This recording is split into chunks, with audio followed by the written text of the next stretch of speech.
In the shadow of Moscow's frost-kissed spires, where the city's pulse thrummed with the weight of history and the promise of tomorrow, Elena Petrova stood at the edge of a new dawn.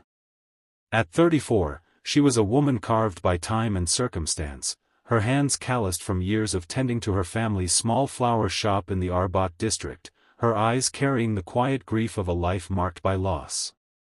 Her mother had succumbed to breast cancer 5 years prior, and now, Elena herself bore the same invisible enemy, a diagnosis of stage 3 melanoma, a shadow that clung to her skin and her soul.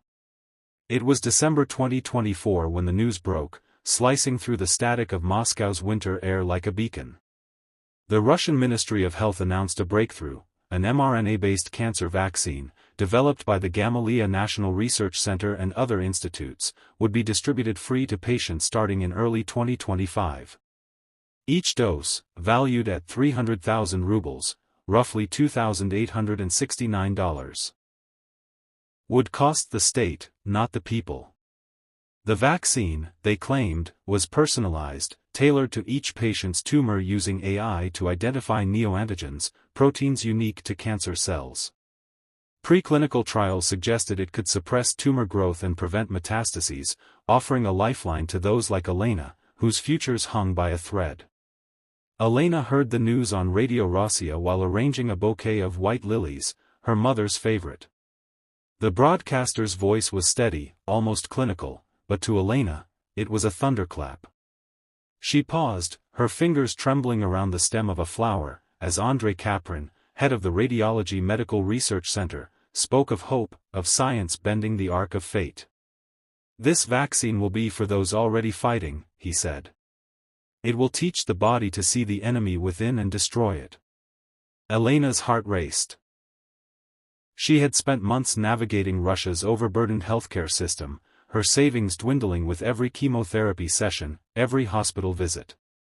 The idea of a free treatment, one that might not just prolong her life but reclaim it, felt like a dream she dared not trust.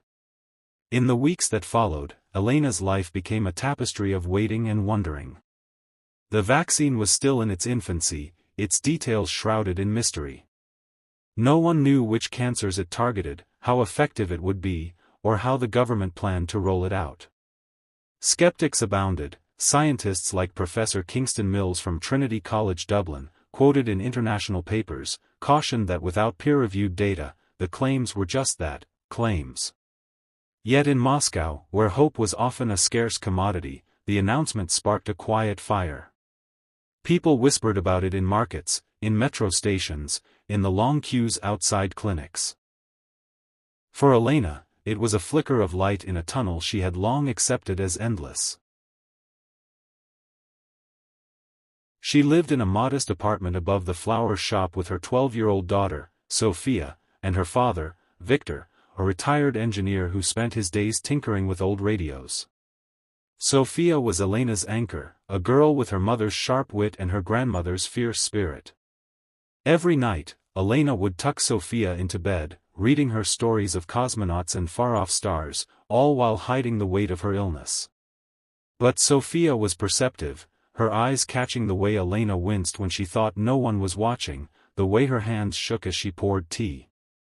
"Will you get better, Mama?" Sophia asked one evening, her voice small but steady, as they sat at the kitchen table. The question hung in the air, heavy with the unspoken. Elena forced a smile. "I'm fighting, my love. And now, there's something new, a vaccine. They say it's like teaching your body to be a soldier against the sickness." Sophia's brow furrowed. "Like the ones for flu? But for cancer?" "Something like that," Elena said, brushing a strand of hair from Sophia's face. "It's new, and it's complicated, but it's hope." By January 2025, Elena was enrolled in one of the first human trials for the vaccine, set to begin in June at a Moscow hospital. The process was daunting. A biopsy of her tumor was sent to the Ivanikov Institute, where AI analyzed its genetic makeup to design a custom mRNA sequence. This sequence, Alexander Ginsburg of the Gamaleya Center explained in a televised interview, would instruct Elena's cells to produce proteins mimicking those on her cancer cells, training her immune system to attack. The process, once a months-long ordeal, now took less than an hour thanks to neural network computing, a marvel Elena barely understood but clung to like a lifeline. The trial was not without its shadows. The hospital was a labyrinth of bureaucracy, its halls crowded with patients seeking the same miracle. Elena met others like her. Ivan, a burly truck driver with lung cancer, who joked about outliving his old Soviet-era Lada, and Maria, a young mother with ovarian cancer, whose quiet strength mirrored Elena's own. They formed a fragile community, bound by shared fear and fragile hope. But whispers of doubt persisted. Some patients spoke of the Sputnik V vaccine, developed by the same Gamaleya Center, and the questions about its data that had lingered after the pandemic. Could this new vaccine be trusted? Was it a genuine breakthrough or a political gambit, a way for the state to flex its scientific muscle amid global tensions? Elena wrestled with these questions as she sat through her first injection in June 2025. The needle was cold, the process swift, but the weight of it was immense. She imagined her immune system waking up, learning to see the enemy within. Dr. Natalia Sokolova, the oncologist overseeing the trial, was cautiously optimistic. "We've seen tumors shift from cold to hot in preclinical studies," she said, echoing research from the University of Florida.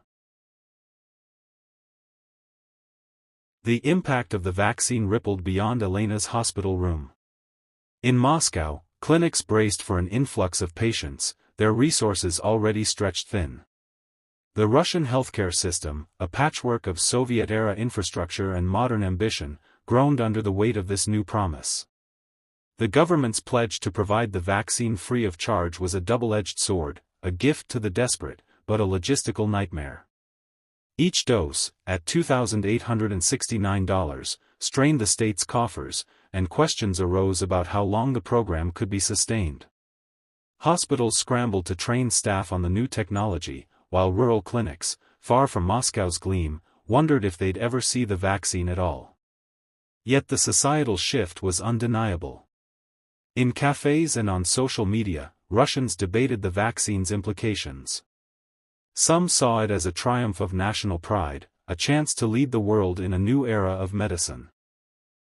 Others, wary of state propaganda, questioned whether the vaccine was a distraction from economic woes or the ongoing war in Ukraine. On X, posts buzzed with both excitement and skepticism. One user, Adajurif, cautioned, AI-designed, tumor-specific, mRNA-based, sounds promising, but no peer-reviewed data yet. Let's hope, but cautious. Another, at the Newsdrill, hailed it as a global game-changer in cancer care. For Elena, the vaccine was neither a political statement nor a scientific puzzle, it was personal. By August 2025, after her second dose, she noticed subtle changes. The exhaustion that had plagued her began to lift, and her scans showed a slight reduction in tumor size. Dr. Sokolova warned that it was early, that the trial was still gathering data, but Elena clung to the possibility of more time to see Sophia graduate, to teach her how to braid flowers into crowns, to live. The moral complexity of the vaccine's rollout began to surface as the trial progressed. In a country where healthcare access varied wildly by region and class, who would get the vaccine first? The urban elite in Moscow and St. Petersburg, or the farmers in Siberia? And what of the global stage? While Russia offered the vaccine free to its citizens, other nations were developing similar treatments, Moderna and Merck in the US, BioNTech in the UK, but at a cost few could afford. The idea that a life-saving treatment could be free in one country while prohibitively expensive elsewhere sparked debates about equity and access. Russia's free mRNA vaccine could disrupt the $200 billion global cancer treatment market. Elena grappled with these questions in her own way. She thought of Maria, who had no family to support her through treatment, and Ivan, who had sold his truck to pay for chemotherapy before the trial. The vaccine's promise was a beacon, but its light didn't reach everyone equally. Elena began volunteering at the hospital, sharing her story with new patients, helping them navigate the trial's paperwork. It was her way of giving back, of making sense of a world where hope was both a gift and a burden. By October 2025, the trial's early results were promising but inconclusive. Some patients, like Elena, showed tumor regression, others saw no change. The vaccine was no cure-all, and scientists like Dr. Naveen Sancheti in India warned that mRNA vaccines were still experimental, best used alongside standard treatments like chemotherapy. Yet for Elena, the vaccine was a turning point. Her tumors had not vanished, but they had stopped growing, and her immune system was fighting in ways it never had before. She felt stronger, not just physically but in spirit. She began to dream again, of opening a second flower shop, of taking Sophia to see the Black Sea. The broader impact on Russian society was harder to measure.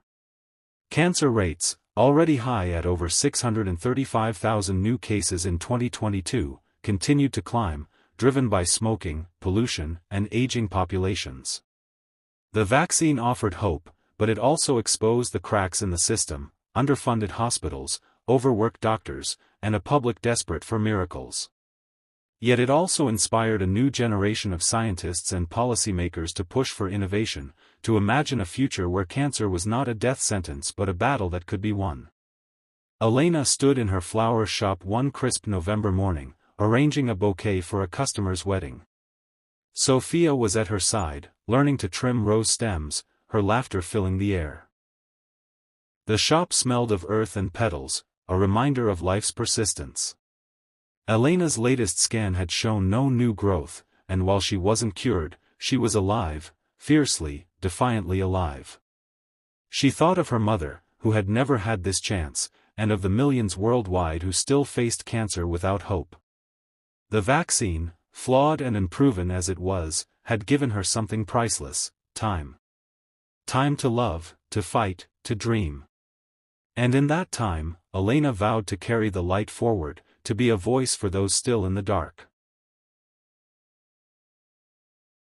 As she handed the bouquet to the customer, a young bride with eyes full of tomorrow, Elena smiled. The world was changing, slowly, unevenly, but it was changing. And she was part of it. Epilogue. The mRNA cancer vaccine, rolled out across Russia in late 2025, became a symbol of both triumph and tension. It saved lives, but it also highlighted the disparities in global healthcare.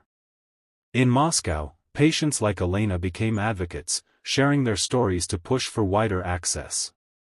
Internationally, the vaccine sparked a race to make similar treatments affordable, with the UK's NHS and US researchers accelerating their own trials. For Elena, the fight continued. She lived each day with gratitude, knowing that science, for all its imperfections, had given her a chance to see Sophia grow. The flower shop thrived, a testament to resilience, and Elena's story spread, inspiring others to hold fast to hope. In a world of moral complexity, where breakthroughs came with questions, her life was a quiet reminder: even in the face of uncertainty, the human spirit could bloom.